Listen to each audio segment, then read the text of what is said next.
The Hartwell Conservatory in Vienna was the kind of place where dreams came with a price tag most people couldn't afford. Its marble floors had been walked by some of the greatest musicians of the last century. Its practice rooms held pianos worth more than houses. And its students came from families who thought nothing of paying 50,000 euros a year for their children to learn the difference between good and great. Elena had worked there as a cleaner for 11 years. She arrived every night at 10 and left every morning at 6. And in all that time, she had never once sat down on any of the velvet chairs in the concert hall. That wasn't her world. Her world was mop buckets and industrial cleaning supplies, and the ache in her lower back that never quite went away. But her daughter was different. Mira was 12 years old the first time she truly understood what music could do to a person. She had been coming to the conservatory with her mother since she was 6, because Elena couldn't afford childcare and had no family nearby to help. So every night, while other children slept in warm beds, Mira did her homework in empty hallways and read library books on hard wooden benches and tried to stay invisible. The conservatory had rules about visitors. Staff were not supposed to bring family members, but Elena's supervisor was a kind man who understood that sometimes life didn't give you perfect choices. He looked the other way, and Mira learned to be a ghost. She never touched anything. She never made noise. She existed in the margins of a world that wasn't meant for her, but she listened. God, how she listened. The practice rooms were on the second floor, lined up like little boxes of magic. Each one had a window in the door, and each one contained a piano that gleamed under fluorescent lights. During the day, these rooms were filled with students. By the time Elena's shift started, most of them were empty. But sometimes, a dedicated student would stay late. Sometimes, a professor would work on a personal piece, and Mira would press herself against the wall outside those doors, holding her breath, letting the music wash over her. She learned to tell the difference between students who played because they loved it and students who played because their parents made them. The ones who loved it leaned into the piano like they were sharing a secret. The ones who didn't sat stiff and straight, their fingers hitting the right notes but missing something essential. Mira didn't have words for what that something was. She just knew it mattered. There was one professor who stayed late more than the others. His name was on a brass plate outside his office, but Mira thought of him simply as the old man with sad eyes. He played Chopin mostly, and when he played, it sounded like he was remembering something painful and beautiful at the same time. Mira would sit on the floor outside his practice room, her back against the cold wall, and she would close her eyes and let his music tell her stories. One night, she got brave. Or maybe she got careless. Instead of sitting on the floor, she stood at the window and watched. The old professor's fingers moved across the keys like water flowing over stones, so natural it seemed impossible that he was making it happen. His eyes were closed. There were tears on his cheeks. And Mira understood. In that moment, that music wasn't just sound. It was a language. It was a way of saying things that words couldn't hold. She wanted to speak that language more than she had ever wanted anything in her life. The problem was obvious. Piano lessons cost money. Pianos cost money. Even the cheapest keyboard at the music shop in her neighborhood cost 300 euros. And Elena made 800 a month. There was no room in their budget for dreams. There was barely room for groceries. But Mira was her mother's daughter, which meant she was stubborn and resourceful and unwilling to accept that some doors were locked forever. She started small. She borrowed books about music theory from the library and taught herself to read sheet music. It was like learning a new alphabet. Strange at first, but logical. Once you understood the rules, she watched videos on the ancient computer at her school, tutorials where patient teachers explained finger positions and hand shapes and the importance of posture. She practiced on her desk at school, her fingers moving silently across imaginary keys while her classmates thought she was just fidgeting. And then her mother gave her a gift that changed everything. It was a Thursday in November, and Elena came home with a large piece of cardboard tucked under her arm. She sat down at their tiny kitchen table and pulled out a black marker. And she drew a piano keyboard, 88 keys, each one carefully measured, each one labeled with its note. When she finished, She slid it across the table to her daughter. "It's not real," Elena said, and her voice was thick with apology. "But maybe it can help you practice until we can afford something better." Mira looked at her mother's hands. They were red and rough from years of cleaning chemicals. There was a cut on her left thumb that hadn't quite healed. These hands worked 8 hours every night so that Mira could have food and clothes and a roof over her head, and now these same hands had drawn her a piano. She didn't cry. She wouldn't let herself cry. Instead, she hugged her mother tight and said thank you. And that night she practiced for 3 hours on her cardboard keyboard, her fingers pressing down on paper keys that made no sound at all. It wasn't enough. She knew it wasn't enough. You couldn't learn to play piano without hearing what you were playing. But it was something. It was a start. The real breakthrough came 3 months later, on a night when everything went wrong in exactly the right way. Elena had been assigned to clean the 3rd floor, which meant Mira had to find somewhere to wait that was out of sight. She wandered through the empty hallways, looking for a quiet corner, and that's when she noticed that one of the practice room doors was open. Not just unlocked. Actually open, like someone had left in a hurry. She should have walked away. She knew she should have walked away. If anyone caught her inside a practice room, her mother could lose her job. Their whole life could collapse because of one stupid mistake. But the piano was right there. A Steinway, the kind she had only ever seen through windows. Its keys were ivory and black, and they seemed to glow under the soft light, and Mira's feet carried her forward before her brain could stop them. She sat down on the bench. Her heart was pounding so hard she could hear it.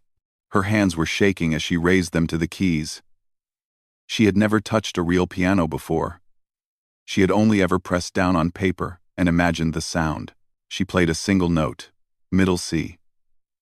And the sound that came out was so pure, so real, so alive that she almost jumped off the bench. It was nothing like she had imagined. It was better. It was 100 times better.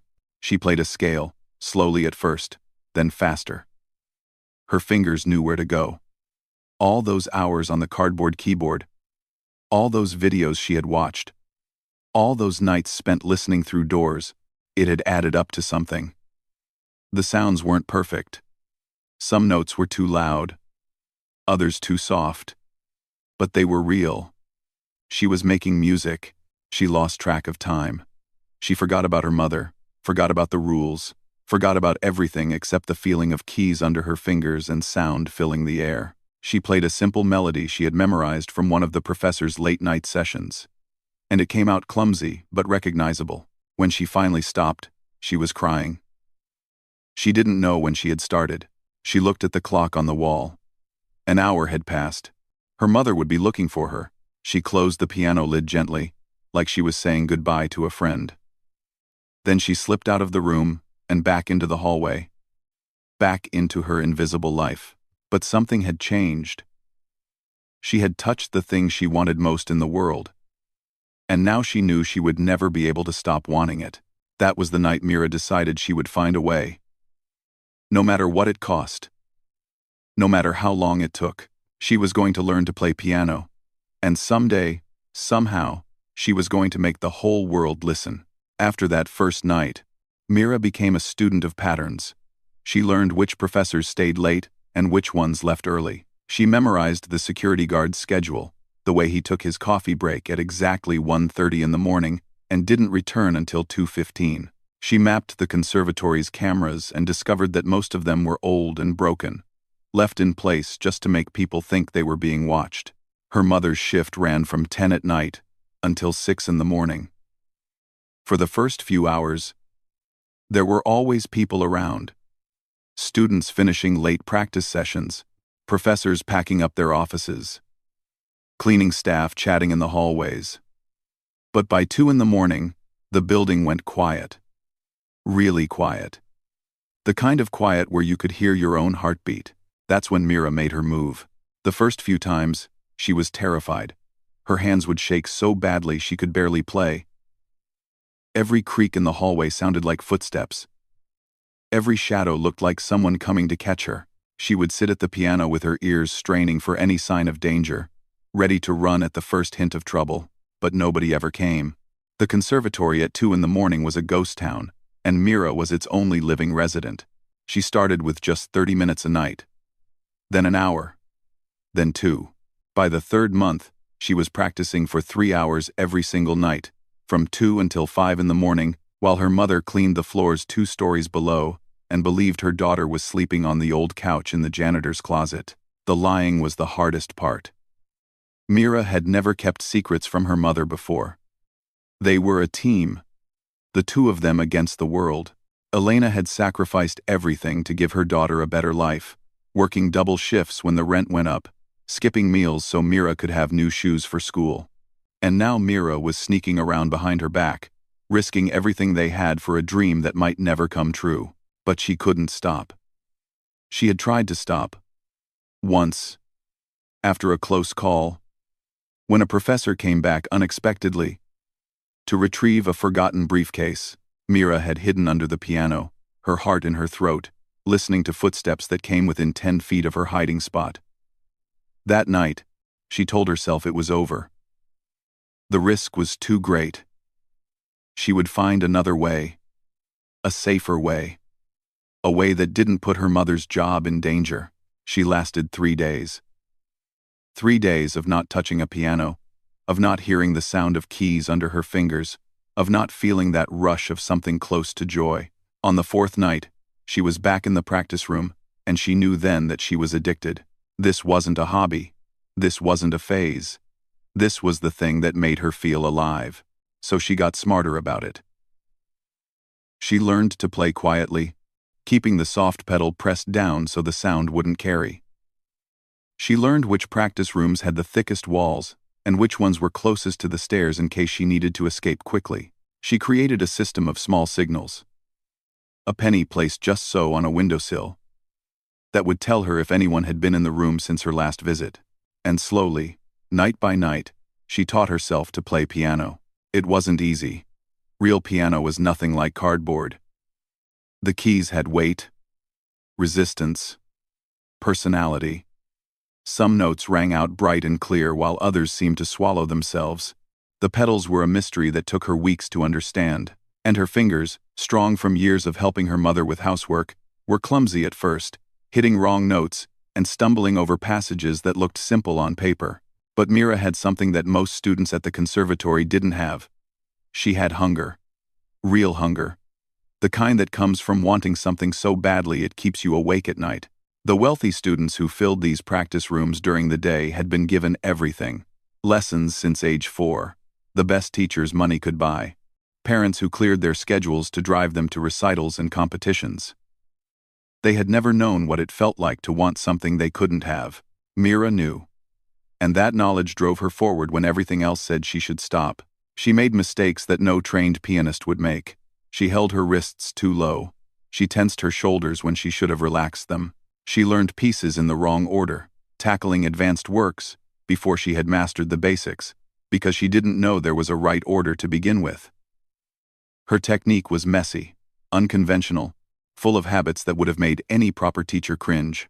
But something else was happening too, something that couldn't be taught, because Mira wasn't just learning to play notes. She was learning to feel them.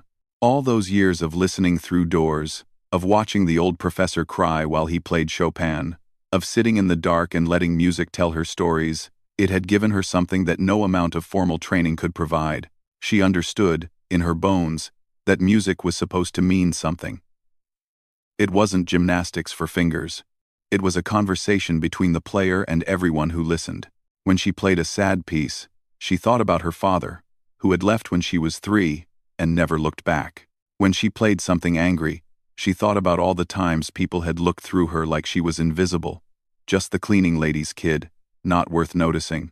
When she played something beautiful, she thought about her mother's hands drawing that cardboard piano. About love that couldn't afford to buy things but found ways to give them anyway. Her playing was raw. It was emotional. It was full of technical flaws and rough edges. But it was also honest in a way that polished performances rarely are. 6 months into her secret practice sessions, Mira discovered something that changed everything. She was exploring the conservatory's library one night, looking for sheet music she could borrow, when she found a storage room in the back. It was filled with old recordings, cassette tapes and CDs from decades of student recitals and faculty performances. Most of them were dusty and forgotten. But Mira found a small portable CD player on one of the shelves, and she realized she had stumbled onto a gold mine. She started listening to everything she could find. Professional recordings of the pieces she was learning. Historical performances by pianists whose names she didn't recognize but whose playing made her cry. Lectures by famous teachers explaining concepts she had been struggling to understand on her own. It was like finding a secret library of knowledge that had been waiting for her all along. She would practice from 2 until 4, then spend the last hour before her mother finished work, listening to recordings and taking notes in a small notebook she kept hidden in her backpack. She analyzed what made certain performances special. She tried to understand why one pianist's version of a piece could move her to tears while another's left her cold. She was teaching herself not just to play piano, but to think like a musician. The months turned into a year. The year turned into 2. By the time Mira was 15, she had learned more than most conservatory students learn in a decade. Not because she was more talented, though maybe she was, but because she was more desperate. She had something to prove, even if she was the only one who knew it. She could play Beethoven sonatas and Bach preludes and Chopin nocturnes that made her own eyes water. Her technique was still unconventional, still rough around the edges, but her musicality was something special. She played like someone who had something to say and only 3 hours a night to say it. And still, nobody knew. Her mother thought she spent those nights sleeping. Her teachers at school thought she was just another quiet girl from a poor family. The conservatory students who walked past her in the hallways never even saw her. Mira was a ghost with a secret, and she was starting to wonder if she would stay invisible forever. She didn't know it yet, but everything was about to change. A single moment was coming, a moment that would take her secret and broadcast it to the entire world. And nothing in her life would ever be the same again. But that moment was still waiting in the future, hiding just around the corner.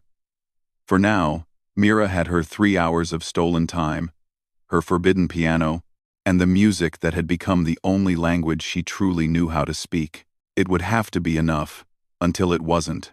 The Winter Showcase was the biggest event of the year at the Hartwell Conservatory. It was the night when the best students performed for an audience of parents, donors, record label scouts, and music critics who could make or break a young artist's career with a single review. Tickets cost €500 each, and they sold out within hours. People flew in from Tokyo and New York and Sydney just to be in the room. Mira had watched the preparations for weeks. She had seen the florists deliver thousands of white roses. She had watched the sound engineers test the microphones over and over until everything was perfect. She had helped her mother polish the grand piano on the main stage, a 9-foot Steinway that cost more than her mother would earn in 50 years of cleaning. She was not supposed to be anywhere near the auditorium on the night of the showcase. Her mother had been very clear about that. Too many important people. Too many eyes. Too much risk of being seen and asked questions that couldn't be answered. So, Mira had promised to stay in the janitor's closet on the 3rd floor, reading a book and waiting for the event to end. She meant to keep that promise. She really did. But the universe had other plans. It started with a sound. A deep, groaning rumble that seemed to come from inside the walls. Mira looked up from her book, confused. Then she heard shouting.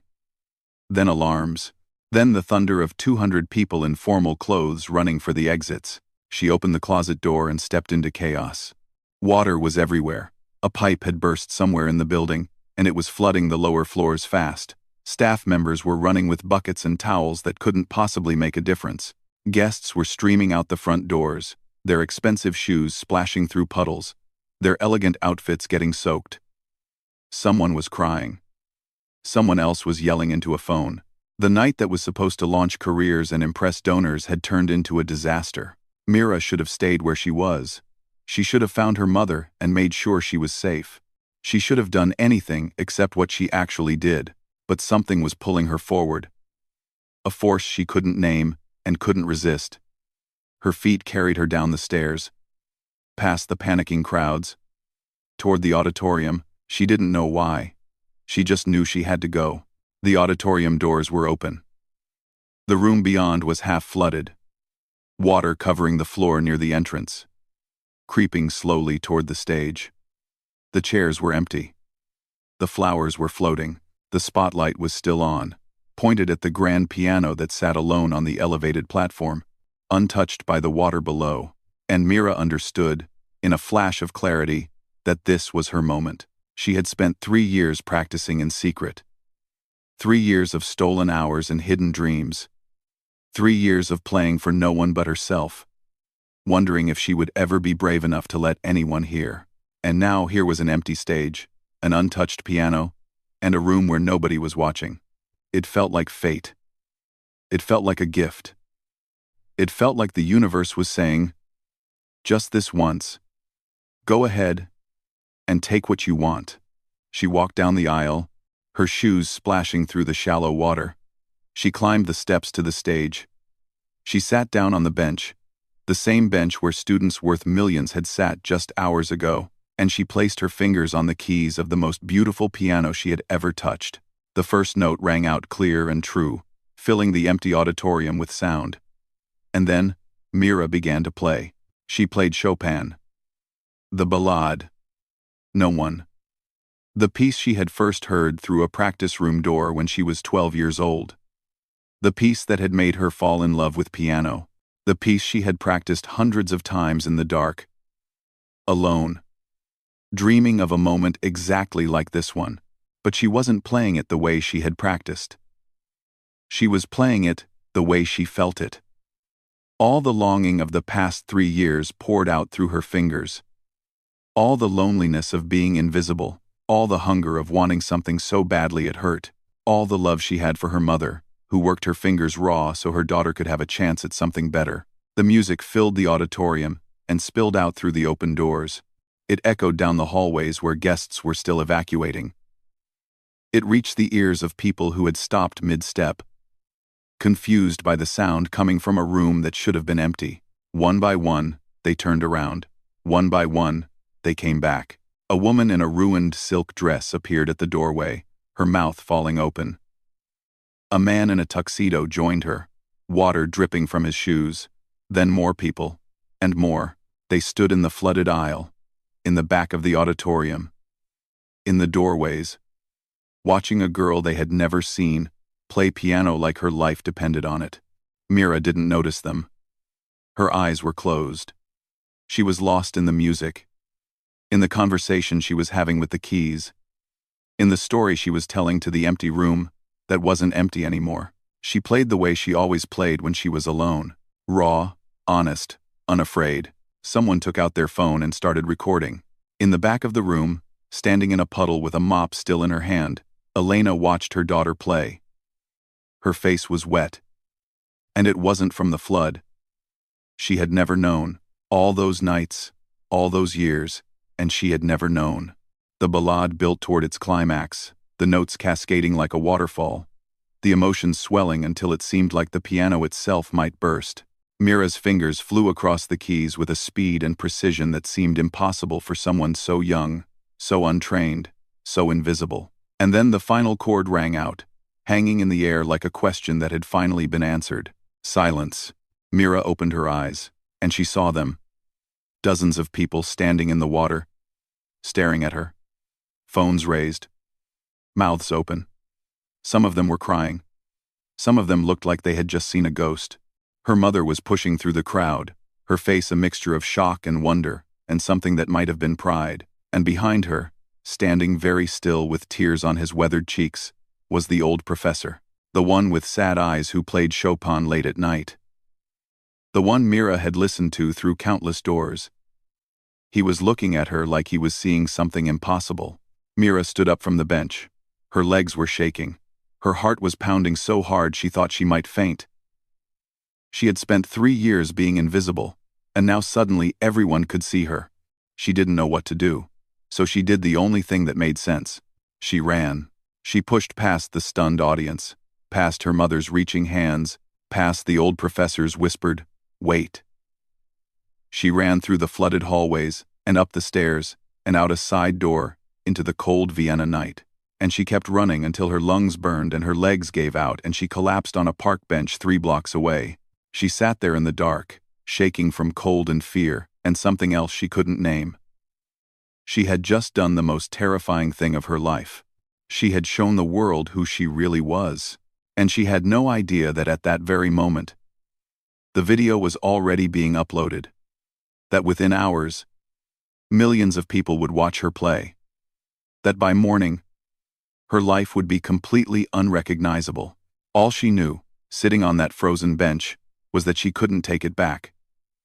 The secret was out. The invisible girl had been seen, and nothing would ever be the same again. Mira woke up the next morning to the sound of her mother's phone buzzing. It had been buzzing all night, actually. But she had been too exhausted to notice. She had walked home in the cold, climbed into bed without changing her clothes, and fallen into a sleep so deep it felt like drowning. Now sunlight was streaming through the thin curtains of their tiny apartment, and her mother was sitting at the kitchen table with a look on her face that Mira had never seen before. It was somewhere between terror and wonder. Like she was watching a car crash and a miracle happening at the same time. "You need to see this," Elena said. She handed Mira her phone. On the screen was a video. The thumbnail showed a dark auditorium, a spotlight, a girl at a piano. The title read, "Unknown Girl Plays During Flood at Vienna Conservatory." The view count underneath made Mira's stomach drop, 4 million views. And the number was climbing as she watched. She pressed play with trembling fingers. And there she was. There was her performance from last night, captured by some stranger's phone, uploaded for the entire world to see. The audio wasn't perfect. The angle was shaky, but you could see her face, her hands, her complete absorption in the music. You could hear every note of the Chopin ballade ringing through the empty auditorium. The comments section was exploding. Thousands of people asking the same questions. Who is she? Where did she come from? How has no one heard of her before? Mira put the phone down. Her hands were shaking so badly she almost dropped it. "I'm sorry," she whispered. "Mama, I'm so sorry. I should have told you.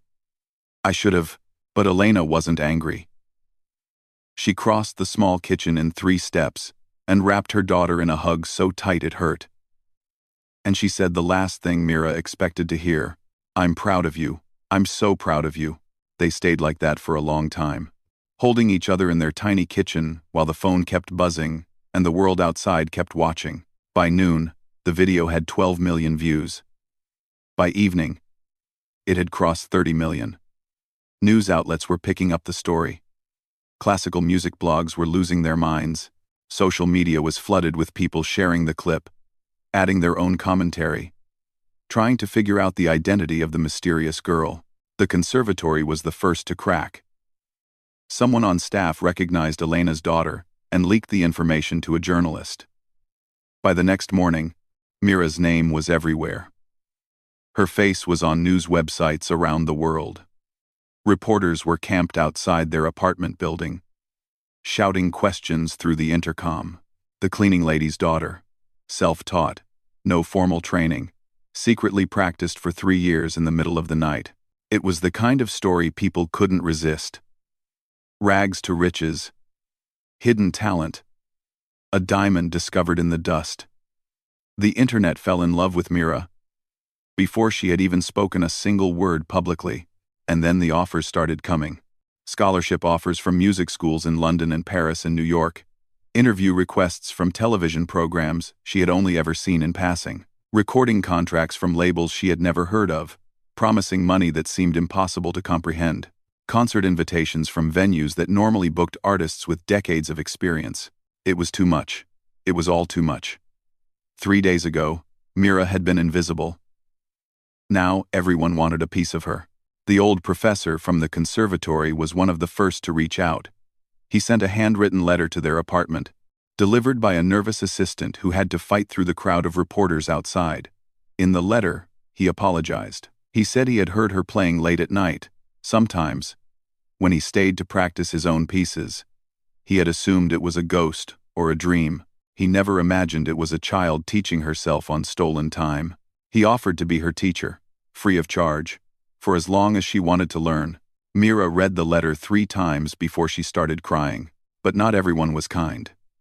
The classical music world had rules, traditions, gatekeepers who didn't appreciate having those gates crashed by a teenage girl with no credentials. Critics started to pick apart her technique. They pointed out every flaw, every unconventional habit, every way her playing deviated from proper form. One famous pianist wrote a scathing article calling her a viral sensation rather than a serious artist, and predicting she would fade from memory within 6 months. The pressure was crushing. Mira had learned to play in darkness and silence, with no one watching, no one judging, no expectations to meet. Now the whole world was watching. Every note she played would be analyzed. Every mistake would be broadcast. Every performance would be compared to that magical night when she didn't know anyone was listening.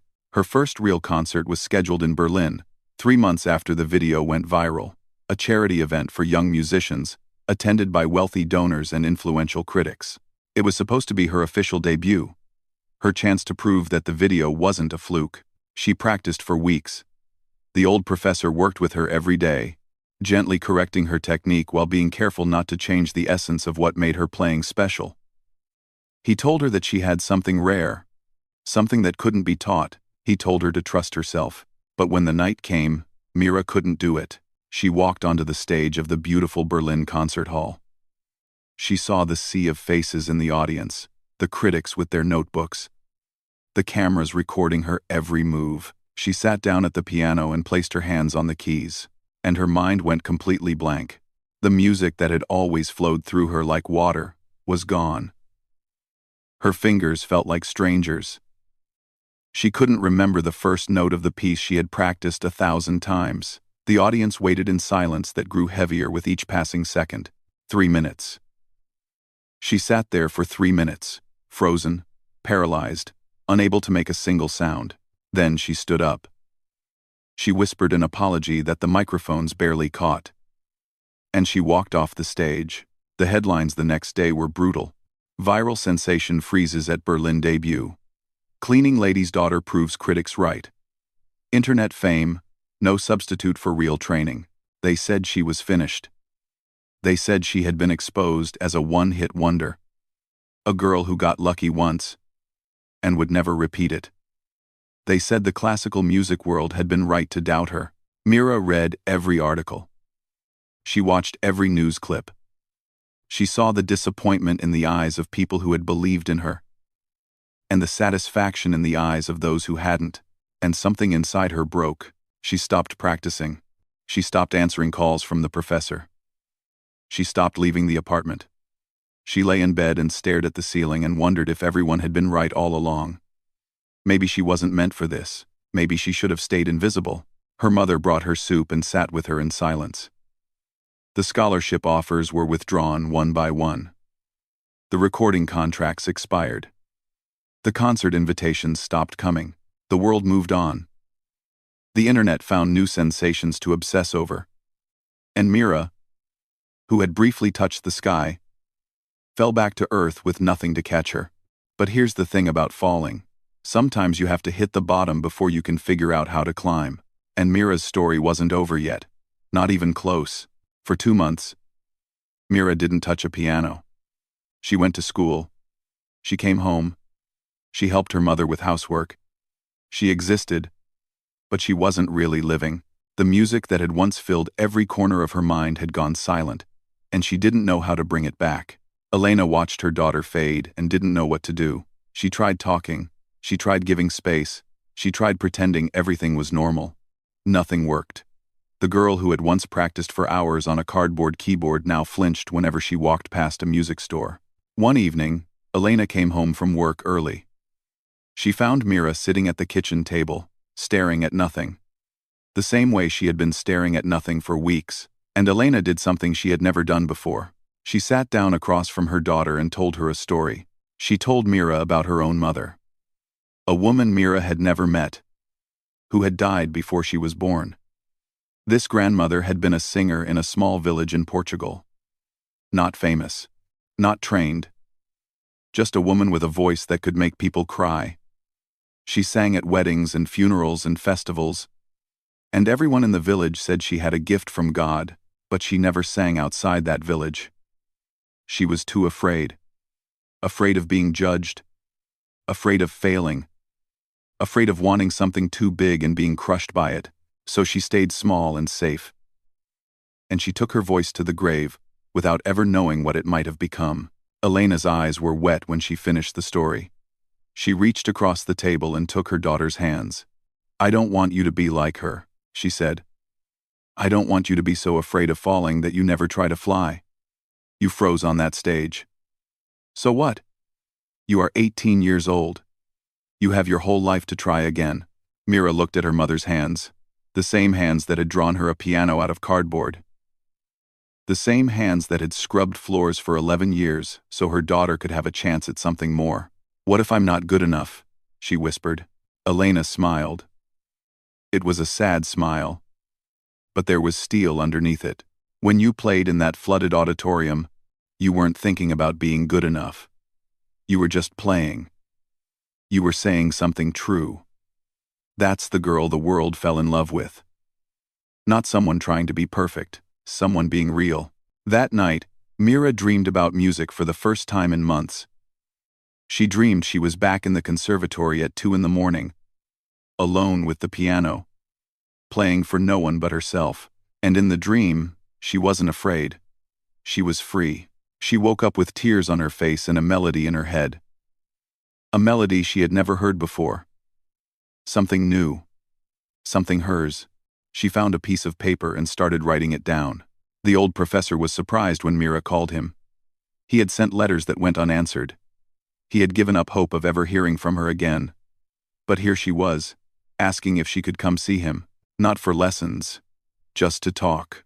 They met at a small cafe near the conservatory. He looked older than she remembered.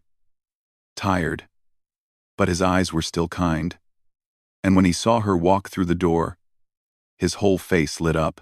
She told him everything. The fear. The paralysis. The feeling that she had been pretending to be something she wasn't. The terror of performing for people who were waiting for her to fail. He listened without interrupting. When she finished, he was quiet for a long time. Then he said something that changed everything. "You learned piano in the dark," he told her. "Alone. With no one watching. That is how you found your voice. And then you tried to perform the way everyone expected you to. Under bright lights. With rules and traditions and critics telling you what you should sound like. No wonder you froze. You were trying to speak someone else's language." He leaned forward. "What if you stopped trying to be a classical pianist? What if you just tried to be yourself?" Mira didn't understand at first. But slowly, over the weeks that followed, she began to figure it out. She started writing her own music. Not Chopin. Not Beethoven. Her own compositions. Built from the melodies that had always lived in her head. She played them at 2 in the morning in the professor's private studio, which he gave her a key to without asking any questions. She recorded them on her phone and listened back, making changes, finding her voice. Her music didn't sound like anything else. It was classical and modern at the same time. It broke rules because she had never learned them. It told stories about longing and invisibility and love that couldn't afford to buy things but found ways to give them anyway. It sounded like a girl pressing her ear against a door, dreaming of something she wasn't supposed to want. 6 months after Berlin, Mira performed again. Not in a grand concert hall, not for critics and cameras. She played in a small venue in Prague, 300 seats, no recording allowed. The audience was made up of people who had read about her story and wanted to give her another chance. And one very special guest in the front row. She walked onto the stage and sat down at the piano.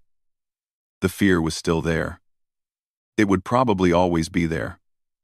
But this time, she didn't try to push it away. She let it sit beside her like an old friend who meant well but worried too much. She looked out at the audience.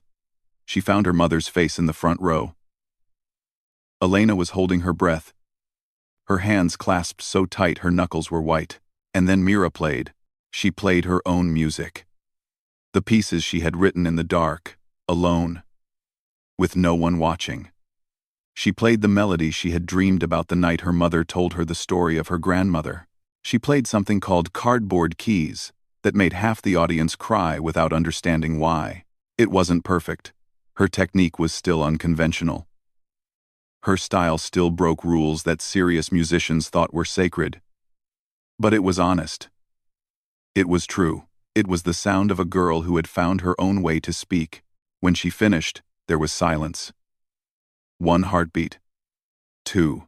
Then someone in the back of the room stood up and started clapping. Mira squinted against the stage lights and realized it was a woman with wild gray hair and fierce eyes.